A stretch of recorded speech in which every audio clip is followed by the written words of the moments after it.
Hi everyone, welcome back to cultural Kalanjiyam channel. 10ஆம் வகுப்பு சமூக அறிவியல் பாடத்தில் காலாண்டு தேர்வு செப்டம்பர் 2025ஆம் ஆண்டுக்கான மிகவும் முக்கியமான வினாக்களை தான் இந்த வீடியோவில் நம்ம தெளிவாக பார்க்க போகிறோம். இந்த வீடியோவை ஸ்கிப் பண்ணாமல் பாருங்கள். அப்போது தான் எல்லா இம்பார்ட்டன்ட் கொஸ்டின்ஸையும் உங்களால் தெரிஞ்சுக்க முடியும். அது மட்டும் இல்லாமல் எக்ஸாமில் வரக்கூடிய எல்லா கொஸ்டின்ஸையும் அட்டன் பண்ணி நல்ல மார்க் ஸ்கோர் பண்ண முடியும். இது வரைக்கும் நம்ம சேனலை சப்ஸ்கிரைப் பண்ணாதவங்க சப்ஸ்கிரைப் பண்ணிக்கோங்க.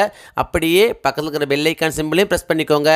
அப்போது தான் நான் அடுத்தடுத்து அப்லோட் பண்ணுற வீடியோஸ் உங்களுக்கு வந்து சேரும். சரி, வாங்க நம்ம வீடியோக்குள்ளே போகலாம். அலகு 1, முதல் உலகப் போரின் வெடிப்பும் அதன் பின் விளைவுகளும். இந்த பாடத்தில் என்னென்ன முக்கியமான வினாக்கள் அப்படின்னு பார்த்தீங்கன்னா, பக்கம் 17 எடுத்துங்க. இதில் பார்த்தீங்கன்னா ரோம் லெட்டர் 5 சுருக்கமாக விடையளிக்கும் கொடுத்துருக்காங்க. இதில் பார்த்தீங்கன்னா ஃபர்ஸ்ட் கொஸ்டின், சீன ஜப்பானிய போரின் முக்கியத்துவத்தை நீ எவ்வாறு மதிப்பீடு செய்வாய்? ரொம்ப ரொம்ப இம்பார்ட்டன்ட் கொஸ்டின், அடிக்கடி கேட்குறாங்க. நெக்ஸ்ட் பார்த்தீங்கன்னா செகண்ட் கொஸ்டின், மூவர் கூட்டு நாடுகளின் பெயர்களை குறிப்பிடுக. தேர்ட் கொஸ்டின், ஐரோப்பிய போர்க்குணம் வாய்ந்த தேசியவாதத்தின் 3 வடிவங்கள் எவை? ரொம்ப ரொம்ப இம்பார்ட்டன்ட் கொஸ்டின், அடிக்கடி கேட்குறாங்க. நெக்ஸ்ட் பார்த்தீங்கன்னா ஃபோர்த் கொஸ்டின், பதுங்கும் குழிப்போர் முறை குறித்து நீங்கள் அறிந்தது என்ன? ரொம்ப ரொம்ப இம்பார்ட்டன்ட் கொஸ்டின்ங்க, நிச்சயமாக எக்ஸாம் வந்துடும். ஸோ இதை நீங்கள் அவசியம் படிச்சிங்க. நெக்ஸ்ட் பார்த்தீங்கன்னா சிக்ஸ்த் கொஸ்டின், பன்னாட்டு சங்கத்தின் தோல்விக்கான ஏதேனும் 2 காரணங்களை பட்டியலிடுக. ரொம்ப ரொம்ப இம்பார்ட்டன்ட் கொஸ்டின், அடிக்கடி கேட்குறாங்க. ஸோ இதையும் நீங்கள் அவசியம் படிச்சிங்க. நெக்ஸ்ட் பார்த்தீங்கன்னா ரோம் லெட்டர் 6 பின்வரும் வினாக்களுக்கு விரிவான விடையளிக்கும் கொடுத்துருக்காங்க. இதில் பார்த்தீங்கன்னா ஃபர்ஸ்ட் கொஸ்டின், முதல் உலகப் போருக்கான முக்கிய காரணங்களை விவாதி. ரொம்ப ரொம்ப இம்பார்ட்டன்ட் கொஸ்டின், நிச்சயமாக நம்ம எக்ஸாம் வந்துடும். ஸோ இதை நீங்கள் அவசியம் படிச்சிங்க. நெக்ஸ்ட் பார்த்தீங்கன்னா செகண்ட் கொஸ்டின், ஜெர்மனியுடன் தொடர்புடைய வெர்சல்ஸ் உடன்படிக்கையின் சரத்துக்களை கோடிட்டு காட்டுக. ரொம்ப ரொம்ப இம்பார்ட்டன்ட் கொஸ்டின், அடிக்கடி கேட்கக்கூடிய கொஸ்டின். ஸோ இதை நீங்கள் அவசியம் படிச்சிங்க. நெக்ஸ்ட் பார்த்தீங்கன்னா ஃபோர்த் கொஸ்டின், பன்னாட்டு சங்கத்தின் பணிகளை மதிப்பிடுக. இதுவும் பார்த்தீங்கன்னா நிறைய கொஸ்டின் கேட்டிருக்காங்க. ஸோ இந்த கொஸ்டின் நீங்கள் அவசியம் படிச்சிங்க. அலகு 2, இரு உலகப் போர்களுக்கு இடையில் உலகம். இந்த பாடத்தில் என்னென்ன முக்கியமான வினாக்கள் அப்படின்னு பார்த்தீங்கன்னா, பக்கம் 30 எடுத்துங்க. இதில் பார்த்தீங்கன்னா ரோம் லெட்டர் 5 சுருக்கமாக விடையளிக்கும் கொடுத்துருக்காங்க. இதில் பார்த்தீங்கன்னா ஃபர்ஸ்ட் கொஸ்டின், இந்தோ சீனாவில் நடைபெற்ற வெள்ளை பயங்கரவாதம் குறித்து நீங்கள் அறிந்தது என்ன? நெக்ஸ்ட் பார்த்தீங்கன்னா தேர்ட் கொஸ்டின், பொருளாதார பெருமந்தம் இந்திய வேளாண்மை மீது எத்தகைய தாக்கத்தை ஏற்படுத்தியது? ரொம்ப ரொம்ப இம்பார்ட்டன்ட் கொஸ்டின். நெக்ஸ்ட் பார்த்தீங்கன்னா ஃபோர்த் கொஸ்டின், டாலர் ஏகாதிபத்தியம் தெளிவுபட விளக்குக. நிச்சயமாக நம்முடைய எக்ஸாம் வந்துருங்க. ரொம்ப ரொம்ப இம்பார்ட்டன்ட் கொஸ்டின். ஸோ இந்த கொஸ்டின் நீங்கள் அவசியம் படிச்சிங்க. நெக்ஸ்ட் பார்த்தீங்கன்னா ரோம் லெட்டர் 6 விரிவான விடையளிக்கும் கொடுத்துருக்காங்க. இதில் பார்த்தீங்கன்னா ஃபர்ஸ்ட் கொஸ்டின், ஜெர்மனியில் ஹிட்லரின் எழுச்சிக்கு இட்டு சென்ற சூழ்நிலைகளை கண்டறியும். நெக்ஸ்ட் செகண்ட் கொஸ்டின், உலகப் போர்களுக்கு இடைப்பட்ட காலத்தில் இந்தியாவில் காலனிய நீக்க செயல்பாடுகள் எவ்வாறு நடைபெற்றன என்பதனை குறித்து வரிசையாக விவரிக்க முயற்சி செய்யும். இந்த ரெண்டுமே பார்த்தீங்கன்னா ரொம்ப ரொம்ப இம்பார்ட்டன்ட் கொஸ்டின் தான். இந்த 2 கொஸ்டின்ல இருந்து நிச்சயமாக கொஸ்டின் எக்ஸாம் வந்துடும். ஸோ இந்த 2 கொஸ்டின் நீங்கள் அவசியம் படிச்சிங்க. அலகு 3, 2ஆம் உலகப் போர். இந்த பாடத்தில் என்னென்ன முக்கியமான வினாக்கள் அப்படின்னு பார்த்தீங்கன்னா, பக்கம் 43 எடுத்துங்க. இதில் பார்த்தீங்கன்னா ரோம் லெட்டர் 5 சுருக்கமாக விடையளிக்கும் கொடுத்துருக்காங்க. இதில் பார்த்தீங்கன்னா ஃபர்ஸ்ட் கொஸ்டின், முதல் உலகப் போருக்கு பிந்தைய உலகத்தின் 3 முக்கிய சர்வாதிகாரிகள் யாவர்? ரொம்ப ரொம்ப இம்பார்ட்டன்ட் கொஸ்டின், அடிக்கடி கேட்கக்கூடிய கொஸ்டின். ஸோ நீங்கள் அவசியம் படிச்சிங்க. நெக்ஸ்ட் பார்த்தீங்கன்னா தேர்ட் கொஸ்டின், முத்து துறைமுக நிகழ்வை விவரி. நிச்சயமாக நம்முடைய எக்ஸாம் வந்துருங்க. ரொம்ப ரொம்ப இம்பார்ட்டன்ட் கொஸ்டின். ஸோ நீங்கள் அவசியம் படிச்சிங்க. நெக்ஸ்ட் பார்த்தீங்கன்னா ஃபிஃப்த் கொஸ்டின், பிரிட்டன் வுட்ஸ் இரட்டையர்களின் பெயர்களை குறிப்பிடுக. சிக்ஸ்த் கொஸ்டின், பன்னாட்டு நிதி அமைப்பின் நோக்கங்கள் யாவை? ரொம்ப ரொம்ப இம்பார்ட்டன்ட் கொஸ்டின், அடிக்கடி கேட்கக்கூடிய கொஸ்டின். ஸோ இதை நீங்கள் அவசியம் படிச்சிங்க. நெக்ஸ்ட் பார்த்தீங்கன்னா ரோம் லெட்டர் 6 விரிவான விடையளிக்கும் கொடுத்துருக்காங்க. இதில் பார்த்தீங்கன்னா ஃபர்ஸ்ட் கொஸ்டின், 2ஆம் உலகப் போரின் விளைவுகளை ஆய்வு செய்க. முதல் உலகப் போர் மற்றும் 2ஆம் உலகப் போர், இந்த 2 கொஸ்டின்லேருந்து நிச்சயமாக ஒரு கொஸ்டின் எக்ஸாம் வந்துடும். ஸோ இந்த 2 கொஸ்டின் நீங்கள் அவசியம் படிச்சிங்க. நெக்ஸ்ட் பார்த்தீங்கன்னா செகண்ட் கொஸ்டின், ஐக்கிய நாடுகள் சபையின் அமைப்பு செயல்பாடுகளை ஆய்வு செய்க. இதுவும் பார்த்தீங்கன்னா ரொம்ப ரொம்ப இம்பார்ட்டன்ட் கொஸ்டின் தான், அடிக்கடி கேட்குறாங்க. ஸோ இந்த கொஸ்டின் நீங்கள் அவசியம் படிச்சிங்க. அலகு 4, 2ஆம் உலகப் போருக்கு பிந்தைய உலகம். இந்த பாடத்தில் என்னென்ன முக்கியமான வினாக்கள் அப்படின்னு பார்த்தீங்கன்னா, பக்கம் 57 எடுத்துங்க. இதில் பார்த்தீங்கன்னா ரோம் லெட்டர் 5 கீழ்கண்ட வினாக்களுக்கு சுருக்கமாக விடை தருக கொடுத்துருக்காங்க. இதில் பார்த்தீங்கன்னா ஃபர்ஸ்ட் கொஸ்டின், சீனாவில் 1911ஆம் ஆண்டில் நடந்த புரட்சிக்கு ஏதேனும் 3 காரணிகளை குறிப்பிடுக.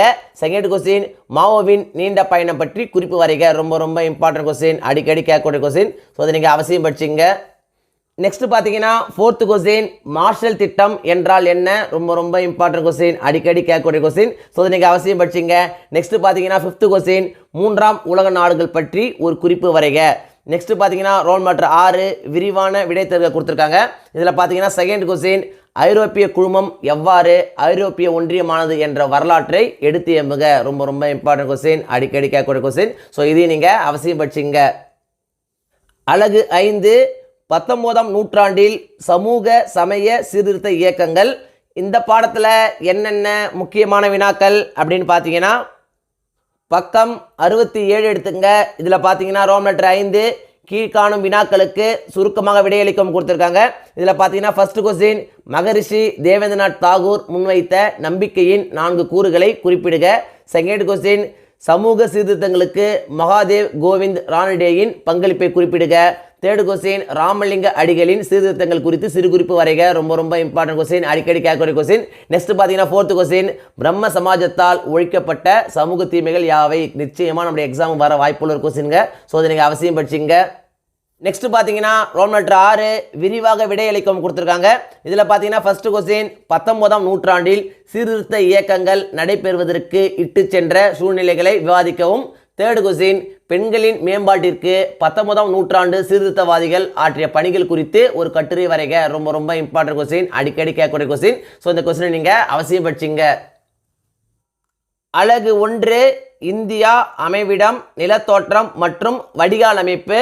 இந்த பாடத்தில் என்னென்ன முக்கியமான வினாக்கள் அப்படின்னு பார்த்தீங்கன்னா பக்கம் 151 எடுத்துங்க. இதில் பார்த்தீங்கன்னா ரோல் லெட்டர் 3 காரணம் கூறு கொடுத்துருக்காங்க. இதில் ஃபர்ஸ்ட் கொஸ்டின் இமயமலைகள் மடிப்பு மலைகள் என அழைக்கப்படுகின்றன. ரொம்ப ரொம்ப இம்பார்ட்டன்ட் கொஸ்டின், அடிக்கடி கேட்கக்கூடிய கொஸ்டின். நெக்ஸ்ட் பார்த்தீங்கன்னா செகண்ட் கொஸ்டின் வட இந்திய ஆறுகள் வற்றாத ஆறுகள். நெக்ஸ்ட் பார்த்தீங்கன்னா ரோல் நம்பர் 4 வேறுபடுத்துக கொடுத்துருக்காங்க. இதில் பார்த்தீங்கன்னா ஃபர்ஸ்ட் கொஸ்டின் இமயமலை ஆறுகள் மற்றும் தீபகற்ப ஆறுகள். செகண்ட் கொஸ்டின் மேற்கு தொடர்ச்சி மலைகள் மற்றும் கிழக்கு தொடர்ச்சி மலைகள். தேர்ட் கொஸ்டின் மேற்கு கடற்கரை சமவெளி மற்றும் கிழக்கு கடற்கரை சமவெளி. இந்த மூணுமே பார்த்தீங்கன்னா ரொம்ப ரொம்ப இம்பார்ட்டன்ட் கொஸ்டின் தான். ஒன்று மாற்றி ஒன்று கேட்டே இருக்காங்க. ஸோ அதை நீங்கள் அவசியம் படிச்சிங்க. நெக்ஸ்ட் பார்த்தீங்கன்னா ரோம் லெட்டர் 5 சுருக்கமாக விடையளி கொடுத்துருக்காங்க. இதில் பார்த்தீங்கன்னா ஃபர்ஸ்ட் கொஸ்டின் இந்தியாவின் அண்டை நாடுகளின் பெயர்களை கூறுக. ரொம்ப ரொம்ப இம்பார்ட்டன்ட் கொஸ்டின், அடிக்கடி கேட்கக்கூடிய கொஸ்டின். நெக்ஸ்ட் பார்த்தீங்கன்னா செகண்ட் கொஸ்டின் இந்திய திட்ட நேரத்தின் முக்கியத்துவம் பற்றி கூறுக. தேர்ட் கொஸ்டின் தக்கான பீடபூமி குறிப்பு வரைக. ரொம்ப ரொம்ப இம்பார்ட்டன்ட் கொஸ்டின், அடிக்கடி கேட்கக்கூடிய கொஸ்டின். நெக்ஸ்ட் பார்த்தீங்கன்னா ஃபிஃப்த் கொஸ்டின் லட்சத்தீவு கூட்டங்கள் பற்றி விவரி. நிச்சயமாக நம்மளுடைய எக்ஸாம் வருங்க. ரொம்ப ரொம்ப இம்பார்ட்டன்ட் கொஸ்டின். ஸோ இதையும் நீங்கள் அவசியம் படிச்சிங்க. நெக்ஸ்ட் பார்த்தீங்கன்னா ரோம் லெட்டர் 6 ஒரு பத்தியில் விடையளிக்கும் கொடுத்துருக்காங்க. இதில் பார்த்தீங்கன்னா ஃபர்ஸ்ட் கொஸ்டின் இமயமலையின் உட்பிரிவுகளையும் அதன் முக்கியத்துவம் பற்றியும் விவரி. ரொம்ப ரொம்ப இம்பார்ட்டன்ட் கொஸ்டின், அடிக்கடி கேட்கக்கூடிய கொஸ்டின். நிச்சயமாக எக்ஸாம் வந்துடும். ஸோ இதை நீங்கள் அவசியம் படிச்சிங்க. அலகு 2 இந்தியா காலநிலை மற்றும் இயற்கை தாவரங்கள். இந்த பாடத்தில் என்னென்ன முக்கியமான வினாக்கள் அப்படின்னு பார்த்தீங்கன்னா பக்கம் 162 எடுத்துக்கங்க. இதில் பார்த்தீங்கன்னா ரோம் லெட்டர் 5 சுருக்கமாக விடையளிக்கும் கொடுத்துருக்காங்க. இதில் பார்த்தீங்கன்னா ஃபர்ஸ்ட் கொஸ்டின் காலநிலையை பாதிக்கும் காரணிகளை பட்டியலிடுக. செகண்ட் கொஸ்டின் வெப்ப குறைவு விகிதம் என்றால் என்ன? தேர்ட் கொஸ்டின் ஜெட் காற்றோட்டங்கள் என்றால் என்ன? ரொம்ப ரொம்ப இம்பார்ட்டன்ட் கொஸ்டின், அடிக்கடி கேட்கக்கூடிய கொஸ்டின். நெக்ஸ்ட் பார்த்தீங்கன்னா ஃபிஃப்த் கொஸ்டின் இந்தியாவின் 4 பருவ காலங்களை குறிப்பிடுக. சிக்ஸ்த் கொஸ்டின் பருவமழை வெடிப்பு என்றால் என்ன? நிச்சயமாக நம்ம எக்ஸாம் வந்துருங்க. ரொம்ப ரொம்ப இம்பார்ட்டன்ட் கொஸ்டின். நெக்ஸ்ட் பார்த்தீங்கன்னா செவன்த் கொஸ்டின் அதிக மழை பெறும் பகுதிகளை குறிப்பிடுக. நெக்ஸ்ட் பார்த்தீங்கன்னா 9th கொஸ்டின் இந்தியாவில் உள்ள உயிர்கோள காப்பகங்கள் ஏதேனும் 5 எழுதுக. ரொம்ப ரொம்ப இம்பார்ட்டன்ட் கொஸ்டின். நெக்ஸ்ட் பார்த்தீங்கன்னா ரோல் நம்பர் 6 வேறுபடுத்துக கொடுத்துருக்காங்க. இதில் ஃபர்ஸ்ட் கொஸ்டின் வானிலை மற்றும் காலநிலை. செகண்ட் கொஸ்டின் அயன மண்டல பசுமை மர காடுகள் மற்றும் அயன மண்டல இலையுதிர் காடுகள். தேர்ட் கொஸ்டின் வடகிழக்கு பருவக்காற்று மற்றும் தென்மேற்கு பருவக்காற்று. இந்த 3 கொஸ்டின்லேருந்து நிச்சயமாக ஒரு கொஸ்டின் எக்ஸாம் வந்துடும். ஸோ அந்த 3 கொஸ்டின் நீங்கள் அவசியம் படிச்சிங்க. நெக்ஸ்ட் பார்த்தீங்கன்னா ரோல் நம்பர் 7 காரணம் கண்டறிய கொடுத்துருக்காங்க. இதில் பார்த்தீங்கன்னா செகண்ட் கொஸ்டின் மலைப்பகுதிகள் சமவெளிகளை விட குளிரானவை. ரொம்ப ரொம்ப இம்பார்ட்டன்ட் கொஸ்டின், அடிக்கடி கேட்கக்கூடிய கொஸ்டின். ஸோ அதை நீங்கள் அவசியம் படிச்சிங்க. நெக்ஸ்ட் பார்த்தீங்கன்னா ரோம் நம்பர் 8 விரிவான விடையளிக்கும் கொடுத்துருக்காங்க. இதில் ஃபர்ஸ்ட் கொஸ்டின் தென்மேற்கு பருவக்காற்று குறித்து எழுதுக.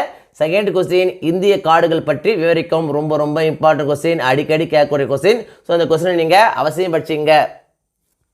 அலகு 3 இந்தியா வேளாண்மை.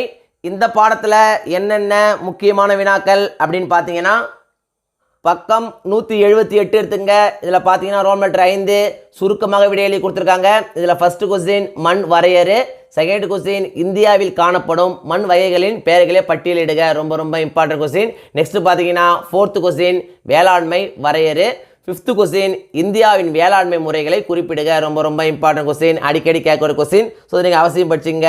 நெக்ஸ்ட் பார்த்தீங்கன்னா சிக்ஸ்த் கொஸ்டின் இந்திய வேளாண் பருவங்களை குறிப்பிடுக. செவன்த் கொஸ்டின் இந்தியாவின் தோட்ட பயிர்களை குறிப்பிடுக. ரொம்ப ரொம்ப இம்பார்ட்டன்ட் கொஸ்டின், அடிக்கடி கேட்கக்கூடிய கொஸ்டின். ஸோ அதை நீங்கள் அவசியம் படிச்சிங்க. நெக்ஸ்ட் பார்த்தீங்கன்னா ரோம் லெட்டர் 6 காரணம் கூறுக கொடுத்துருக்காங்க. இதில் பார்த்தீங்கன்னா ஃபர்ஸ்ட் கொஸ்டின் வேளாண்மை இந்தியாவின் முதுகெலும்பு. ரொம்ப ரொம்ப இம்பார்ட்டன்ட் கொஸ்டின். நெக்ஸ்ட் பார்த்தீங்கன்னா செகண்ட் கொஸ்டின் மழைநீர் சேமிப்பு அவசியம். இந்த ரெண்டு கொஸ்டின்ல இருந்து நிச்சயமாக ஒரு கொஸ்டின் நமக்கு எக்ஸாம் வந்துடும். ஸோ அதை நீங்கள் அவசியம் படிச்சிங்க. நெக்ஸ்ட் பார்த்தீங்கன்னா ரோம் லெட்டர் 7 வேறுபடுத்த கொடுத்துருக்காங்க. இதில் பார்த்தீங்கன்னா தேர்ட் கொஸ்டின் கடல் மீன் பிடிப்பு மற்றும் உள்நாட்டு மீன் பிடிப்பு. ஃபோர்த்து கொஸ்டின் வண்டல் மண் மற்றும் கரிசல் மண். இந்த ரெண்டுமே பார்த்தீங்கன்னா ரொம்ப ரொம்ப இம்பார்ட்டன்ட் கொஸ்டின் தான். நெக்ஸ்ட் பார்த்தீங்கன்னா ரோம் லெட்டர் 8 பத்தி அளவில் விடையளி கொடுத்துருக்காங்க. இதில் பார்த்தீங்கன்னா தேர்ட் கொஸ்டின் தீவிர வேளாண்மை மற்றும் கலப்பு வேளாண்மையின் பண்புகளை வெளிக்கொணர்க. ஃபோர்த்து கொஸ்டின் நெல் மற்றும் கோதுமை பயிரிடுவதற்கு ஏற்ற புவியியல் சூழல் பற்றி விவரி. ரொம்ப ரொம்ப இம்பார்ட்டன்ட் கொஸ்டின், அடிக்கடி கேட்கக்கூடிய கொஸ்டின். ஸோ இதை நீங்கள் அவசியம் படிச்சுங்க. அலகு 4 இந்தியா வளங்கள் மற்றும் தொழிலகங்கள். இந்த பாடத்தில் என்னென்ன முக்கியமான வினாக்கள் அப்படின்னு பார்த்தீங்கன்னா பக்கம் 195 எடுத்துங்க. இதில் பார்த்தீங்கன்னா ரோல் லெட்டர் 3 சுருக்கமாக விடையளி கொடுத்துருக்காங்க. இதில் ஃபர்ஸ்ட் கொஸ்டின் வளத்தை வரையறுத்து அதன் வகைகளை குறிப்பிடுக. செகண்ட் கொஸ்டின் கனிமங்கள் மற்றும் அதன் வகைகள் யாவை. நெக்ஸ்ட் பார்த்தீங்கன்னா ஃபோர்த் கொஸ்டின் இயற்கை எரிவாயு என்றால் என்ன. ரொம்ப ரொம்ப இம்பார்ட்டன்ட் கொஸ்டின், அடிக்கடி கேட்கக்கூடிய கொஸ்டின். நெக்ஸ்ட் பார்த்தீங்கன்னா ஃபிஃப்த் கொஸ்டின் நிலக்கரியின் வகைகளை அதன் கரிம அளவுகளுடன் குறிப்பிடுக. செவன்த் கொஸ்டின் இந்தியாவின் முக்கிய எண்ணெய் உற்பத்தி பகுதிகளை குறிப்பிடுக. ரொம்ப ரொம்ப இம்பார்ட்டன்ட் கொஸ்டின், அடிக்கடி கேட்கக்கூடிய கொஸ்டின். ஸோ இதை நீங்கள் அவசியம் படிச்சிங்க. நெக்ஸ்ட் பார்த்தீங்கன்னா ரோம் லெட்டர் 4 வேறுபடுத்துக கொடுத்துருக்காங்க. இதில் ஃபர்ஸ்ட் கொஸ்டின் புதுப்பிக்க இயலும் மற்றும் புதுப்பிக்க இயலா வளங்கள். தேர்ட் கொஸ்டின் வேளாண் சார்ந்த மற்றும் கனிமம் சார்ந்த தொழிலகங்கள். ஃபோர்த்து கொஸ்டின் சணல் ஆலைகள் மற்றும் சர்க்கரை ஆலைகள். நெக்ஸ்ட் பார்த்தீங்கன்னா ரோம் லெட்டர் 5 ஒரு பத்தியில் விடையளி கொடுத்துருக்காங்க. இதில் பார்த்தீங்கன்னா செகண்ட் கொஸ்டின் இந்திய தொழிலகங்கள் எதிர்கொள்ளும் முக்கிய சவால்கள் பற்றி எழுதுக. ரொம்ப ரொம்ப இம்பார்ட்டன்ட் கொஸ்டின், அடிக்கடி கேட்கக்கூடிய கொஸ்டின். ஸோ அதை நீங்கள் அவசியம் படிச்சிங்க. அலகு 5 இந்தியா மக்கள் தொகை போக்குவரத்து தகவல் தொடர்பு மற்றும் வணிகம். இந்த பாடத்தில் என்னென்ன முக்கியமான வினாக்கள் அப்படின்னு பார்த்தீங்கன்னா பக்கம் 210 எடுத்துங்க. இதில் பார்த்தீங்கன்னா ரோம் லெட்டர் 3 குறுகிய விடையளி கொடுத்துருக்காங்க. இதில் ஃபர்ஸ்ட் கொஸ்டின் இடம்பெயர்வு என்றால் என்ன, அதன் வகைகளை குறிப்பிடுக. ரொம்ப ரொம்ப இம்பார்ட்டன்ட் கொஸ்டின். நெக்ஸ்ட் பார்த்தீங்கன்னா செகண்ட் கொஸ்டின் ரயில் போக்குவரத்தின் நன்மைகள் ஏதேனும் 4 எழுதுக. ஃபிஃப்த் கொஸ்டின் தகவல் தொடர்பு என்றால் என்ன, அதன் வகைகள் யாவை. சிக்ஸ்த் கொஸ்டின் பன்னாட்டு வணிகம் வரையறு. ரொம்ப ரொம்ப இம்பார்ட்டன்ட் கொஸ்டின், அடிக்கடி கேட்கக்கூடிய கொஸ்டின். நெக்ஸ்ட் பார்த்தீங்கன்னா செவன்த் கொஸ்டின் சாலை போக்குவரத்தின் சாதக அம்சங்களை குறிப்பிடுக. ரொம்ப ரொம்ப இம்பார்ட்டன்ட் கொஸ்டின், அடிக்கடி கேட்கக்கூடிய கொஸ்டின். ஸோ அதை நீங்கள் அவசியம் படிச்சிங்க. நெக்ஸ்ட் பார்த்தீங்கன்னா ரோல் லெட்டர் 4 வேறுபடுத்துக கொடுத்துருக்காங்க. இதில் பார்த்தீங்கன்னா செகண்ட் கொஸ்டின் அச்சு ஊடகம் மற்றும் மின்னணு ஊடகம். தேர்ட் கொஸ்டின் சாலை வழி போக்குவரத்து மற்றும் ரயில் வழி போக்குவரத்து. ஃபோர்த்து கொஸ்டின் நீர்வழி போக்குவரத்து மற்றும் வான்வழி போக்குவரத்து. ஃபிஃப்த் கொஸ்டின் உள்நாட்டு வணிகம் மற்றும் பன்னாட்டு வணிகம். ரொம்ப ரொம்ப இம்பார்ட்டன்ட் கொஸ்டின், அடிக்கடி கேட்கக்கூடிய கொஸ்டின். ஸோ இந்த கொஸ்டின் நீங்கள் அவசியம் படிச்சிங்க. நெக்ஸ்ட் பார்த்தீங்கன்னா ரோம் லெட்டர் 5 ஒரு பத்தியில் விடையளிக்கும் கொடுத்துருக்காங்க. இதில் பார்த்தீங்கன்னா ஃபர்ஸ்ட் கொஸ்டின் நகரமயமாக்கம் என்றால் என்ன, அதன் சிக்கல்கள் யாவை. ரொம்ப ரொம்ப இம்பார்ட்டன்ட் கொஸ்டின், அடிக்கடி கேட்கக்கூடிய கொஸ்டின். நெக்ஸ்ட் பார்த்தீங்கன்னா தேர்ட் கொஸ்டின் இந்தியாவின் சாலைகளை வகைப்படுத்தி விளக்குக. இந்த ரெண்டு கொஸ்டின்ல இருந்து நிச்சயம் ஒரு கொஸ்டின் நம்முடைய எக்ஸாம் வந்துருங்க. ஸோ இந்த ரெண்டு கொஸ்டின் நீங்கள் அவசியம் படிச்சிங்க. அலகு 1 இந்திய அரசியலமைப்பு.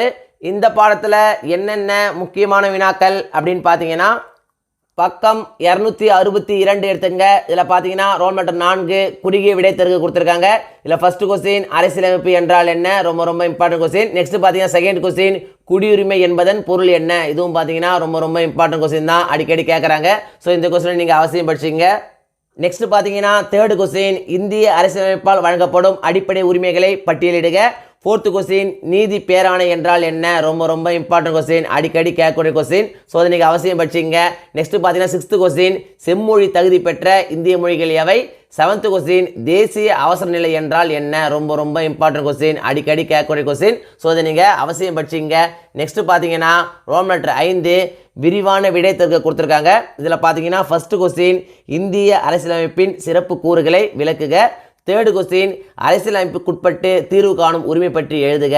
நெக்ஸ்ட் பார்த்தீங்கன்னா ஃபோர்த்து கொஸ்டின் அடிப்படை உரிமைகளுக்கும் அரசு நெறிமுறையுறுத்தும் கோட்பாடுகளுக்கும் இடையேயான வேறுபாடுகளை குறிப்பிடுக. ரொம்ப ரொம்ப இம்பார்ட்டன்ட் கொஸ்டின். இந்த 3 கொஸ்டினிலிருந்து நிச்சயம் ஒரு கொஸ்டின் நம்ம எக்ஸாம் வந்துடும். ஸோ இந்த 3 கொஸ்டின் நீங்கள் அவசியம் படிச்சிங்க. அலகு 2 நடுவண் அரசு. இந்த பாடத்தில் என்னென்ன முக்கியமான வினாக்கள் அப்படின்னு பார்த்தீங்கன்னா பக்கம் 273 எடுத்துங்க. இதில் பார்த்தீங்கன்னா ரோல் நம்பர் 5 கீழ்காணும் வினாக்களுக்கு சுருக்கமாக விடையளி கொடுத்துருக்காங்க. இதில் ஃபர்ஸ்ட் கொஸ்டின் இந்திய குடியரசுத் தலைவர் எவ்வாறு தேர்ந்தெடுக்கப்படுகிறார்? ரொம்ப ரொம்ப இம்பார்ட்டன்ட் கொஸ்டின், அடிக்கடி கேட்கக்கூடிய கொஸ்டின். நெக்ஸ்ட் பார்த்தீங்கன்னா தேர்ட் கொஸ்டின் நிதி மசோதா குறிப்பு வரைக. இதுவும் பார்த்தீங்கன்னா ரொம்ப ரொம்ப இம்பார்ட்டன்ட் கொஸ்டின் தான், அடிக்கடி கேட்குறாங்க. நெக்ஸ்ட் பார்த்தீங்கன்னா ஃபிஃப்த் கொஸ்டின் உச்ச நீதிமன்ற நீதிபதி ஆவதற்கான தகுதிகள் யாவை? நிச்சயமாக நம்முடைய எக்ஸாம் வர வாய்ப்புள்ள ஒரு கொஸ்டின்ங்க. ஸோ இதை நீங்கள் அவசியம் படிச்சிங்க. நெக்ஸ்ட் பார்த்தீங்கன்னா ரோல் நம்பர் 6 விரிவான விடையளி கொடுத்துருக்காங்க. இதில் ஃபர்ஸ்ட் கொஸ்டின் இந்திய குடியரசுத் தலைவரின் சட்டமன்ற மற்றும் நீதி ஆதாரங்களை விவரி. ரொம்ப ரொம்ப இம்பார்ட்டன்ட் கொஸ்டின், அடிக்கடி கேட்கக்கூடிய கொஸ்டின். நெக்ஸ்ட் பார்த்தீங்கன்னா செகண்ட் கொஸ்டின் இந்திய பிரதம அமைச்சரின் பணிகள் மற்றும் கடமைகள் யாவை? ஃபோர்த்து கொஸ்டின் இந்திய உச்ச நீதிமன்றத்தின் நீதி வரையறைகள் ஏதேனும் 3 விளக்குக. இந்த 3மே பார்த்தீங்கன்னா ரொம்ப ரொம்ப இம்பார்ட்டன்ட் கொஸ்டின் தான், ஒன்று மாற்றி ஒன்று கேட்டுகிட்டே இருக்காங்க. ஸோ இந்த 3 கொஸ்டின் நீங்கள் அவசியம் படிச்சிங்க. அலகு 3 மாநில அரசு. இந்த பாடத்தில் என்னென்ன முக்கியமான வினாக்கள் அப்படின்னு பார்த்தீங்கன்னா பக்கம் 284 எடுத்துங்க. இதில் பார்த்தீங்கன்னா ரோல் நம்பர் 4 சுருக்கமாக விடையளி கொடுத்துருக்காங்க. இதில் ஃபர்ஸ்ட் கொஸ்டின் மாநில ஆளுநரின் முக்கியத்துவம் யாது? செகண்ட் கொஸ்டின் ஆளுநராக நியமிக்கப்படுவதற்கான தகுதிகள் யாவை? ரொம்ப ரொம்ப இம்பார்ட்டன்ட் கொஸ்டின், அடிக்கடி கேட்கக்கூடிய கொஸ்டின். ஸோ இதை நீங்கள் அவசியம் படிச்சிங்க. நெக்ஸ்ட் பார்த்தீங்கன்னா தேர்டு கொஸ்டின் உயர் நீதிமன்றத்தின் தனக்கே உரிய நீதி வரையறை அதிகாரங்கள் யாவை? நெக்ஸ்ட் பார்த்தீங்கன்னா ரோல் நம்பர் 5 விரிவான விடையளி கொடுத்துருக்காங்க. இதில் பார்த்தீங்கன்னா ஃபர்ஸ்ட் கொஸ்டின் ஆளுநரின் சட்டமன்ற அதிகாரங்களை விவரி. செகண்ட் கொஸ்டின் முதலமைச்சரின் அதிகாரங்கள் மற்றும் பணிகளை விவரி. ரொம்ப ரொம்ப இம்பார்ட்டன்ட் கொஸ்டின், அடிக்கடி கேட்கக்கூடிய கொஸ்டின். இந்த 2 கொஸ்டினில் பார்த்தீங்கன்னா நிச்சயம் ஒரு கொஸ்டின் எக்ஸாம் வந்துடுங்க. ஸோ இந்த 2 கொஸ்டின் நீங்கள் அவசியம் படிச்சிங்க. அலகு 1 மொத்த உள்நாட்டு உற்பத்தி மற்றும் அதன் வளர்ச்சி ஓர் அறிமுகம். இந்த பாடத்தில் என்னென்ன முக்கியமான வினாக்கள் அப்படின்னு பார்த்தீங்கன்னா பக்கம் 319 எடுத்துங்க. இதில் பார்த்தீங்கன்னா ரோல் நம்பர் 4 கீழ்கண்ட வினாக்களுக்கு குறுகிய விடையளி கொடுத்துருக்காங்க. இதில் பார்த்தீங்கன்னா ஃபர்ஸ்ட் கொஸ்டின் நாட்டு வருமானம் வரையறு. செகண்ட் கொஸ்டின் மொத்த உள்நாட்டு உற்பத்தி என்றால் என்ன? தேர்டு கொஸ்டின் ஜிடிபியின் முக்கியத்துவத்தை எழுதுக. ரொம்ப ரொம்ப இம்பார்ட்டன்ட் கொஸ்டின், அடிக்கடி கேட்கக்கூடிய கொஸ்டின். நெக்ஸ்ட் பார்த்தீங்கன்னா ஃபோர்த்து கொஸ்டின் தனிநபர் வருமானம் என்றால் என்ன? நெக்ஸ்ட் பார்த்தீங்கன்னா சிக்ஸ்த் கொஸ்டின் இந்தியாவின் பொருளாதார கொள்கைகளின் பெயர்களை எழுதுக. ரொம்ப ரொம்ப இம்பார்ட்டன்ட் கொஸ்டின், அடிக்கடி கேட்கக்கூடிய கொஸ்டின். ஸோ அதை நீங்கள் அவசியம் படிச்சிங்க. நெக்ஸ்ட் பார்த்தீங்கன்னா ரோல் நம்பர் 5 கீழ்கண்ட வினாக்களுக்கு விரிவான விடையளி கொடுத்துருக்காங்க. இதில் பார்த்தீங்கன்னா ஃபர்ஸ்ட் கொஸ்டின் நாட்டு வருமானத்தை கணக்கிடுவதற்கு தொடர்புடைய பல்வேறு கருத்துக்களை விவரி. ரொம்ப ரொம்ப இம்பார்ட்டன்ட் கொஸ்டின், அடிக்கடி கேட்கக்கூடிய கொஸ்டின். நெக்ஸ்ட் பார்த்தீங்கன்னா செகண்ட் கொஸ்டின் ஜிடிபியை கணக்கிடும் முறைகள் யாவை? அவைகளை விவரி. இதுவும் பார்த்தீங்கன்னா ரொம்ப ரொம்ப இம்பார்ட்டன்ட் கொஸ்டின் தான், அடிக்கடி கேட்குறாங்க. ஸோ இதையும் நீங்கள் அவசியம் படிச்சிங்க. நெக்ஸ்ட் பார்த்தீங்கன்னா ஃபோர்த்து கொஸ்டின் கீழ்காணும் பொருளாதார கொள்கைகளை விவரி. வேளாண் கொள்கை, தொழில் கொள்கை, புதிய பொருளாதார கொள்கை. நிச்சயமாக நம்மளுடைய எக்ஸாம் வர வாய்ப்புள்ள ஒரு முக்கியமான கொஸ்டின்ங்க. ஸோ இந்த கொஸ்டினை நீங்கள் அவசியம் படிச்சிங்க. அலகு 2 உலகமயமாதல் மற்றும் வர்த்தகம். இந்த பாடத்தில் என்னென்ன முக்கியமான வினாக்கள் அப்படின்னு பார்த்தீங்கன்னா பக்கம் 329 எடுத்துங்க. இதில் பார்த்தீங்கன்னா ரோல் நம்பர் 4 கீழ்கண்ட வினாக்களுக்கு குறுகிய விடையளி கொடுத்துருக்காங்க.